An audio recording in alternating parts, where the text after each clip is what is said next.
दोस्तों इसमें 100% सच्चाई है कि जब भी किसी चीज़ के मामले में मोनोपोली हो जाती है तब मुनाफा कुछ लोगों का ही होता है, लेकिन वहीं इसका नुकसान केवल और केवल आम जनता का होता है। ठीक यही हाल इंडिगो एयरलाइन के साथ कुछ दिनों से हो रहा है।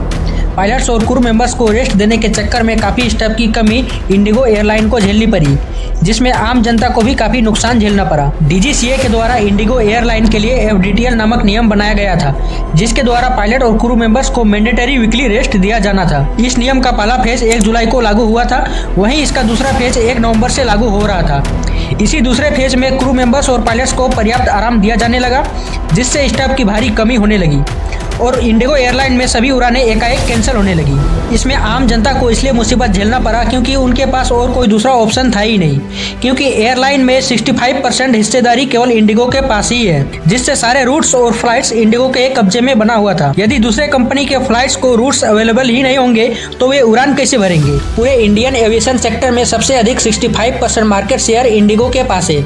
ऐसे में अधिकतर रूट्स और एविएशन स्पेस इंडिगो के कब्जे में है। इसी कारण क्राइसिस के टाइम किसी दूसरे एविएशन कंपनी को उड़ान भरने का मौका नहीं मिला। ऐसे में आम पब्लिक के पास भी क्राइसिस के टाइम फ्लाइट्स के लिए और कोई दूसरा ऑप्शन नहीं मिल पा रहा था। दोस्तों इससे साबित होता है कि जब जब मोनोपोली हुई है इसका सीधा नुकसान केवल और केवल आम जनता को हुई है। ठीक यही हाल अभी के टाइम में टेलीकॉम सेक्टर में भी है। टेलीकॉम सेक्टर में देखा जाए तो सबसे अधिक मार्केट शेयर 50.7% रिलायंस जियो के पास है, वहीं एयरटेल के पास 31% और वोडा आइडिया के पास केवल 13.44% है। इसका सीधा नुकसान केवल पब्लिक को ही होता है, क्योंकि जियो चाहे कितना ही चार्ज बढ़ा दे या कितना ही मनमानी खराब सर्विस दे, पब्लिक को तो जियो यूज करना ही पड़ेगा, क्योंकि पहले तो फ्री का एडिक्शन लग चुका है और उसके बाद फास्ट और हाई स्पीड डेटा सर्विस का चस्का लग गया है।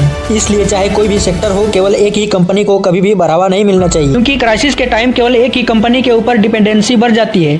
पब्लिक के पास इसके अलावा और कोई दूसरा ऑप्शन बच ही नहीं पाता है। वहीं एविएशन सेक्टर में इंडिगो एयरलाइंस की मोनोपोली यानी कि एक तरफा दबदबा अब जांच के दायरे में आ चुका है। देश में फेयर बिजनेस पर नज़र रखने वाली संस्था कंपटीशन कमीशन ऑफ इंडिया यह जांच कर रही है कि क्या देश की सबसे बड़ी एयरलाइन कंपनी ने मोनोपोली बनाए रखने के लिए कंपटीशन के नियमों का खुला उल्लंघन किया है। इधर सीसीआई यानी कि कंपटीशन कमीशन ऑफ इंडिया के द्वारा इस इंडिगो क्राइसिस को कंपटीशन एक्ट की धारा 4 का खुला उल्लंघन माना जा रहा है। इसके मुताबिक कोई कंपनी मन मुताबिक भारी कीमत नहीं वसूल सकता है और मनमानी तरीके से गलत सर्विस देकर कस्टमर्स को कभी भी ब्लैकमेल नहीं कर सकती है।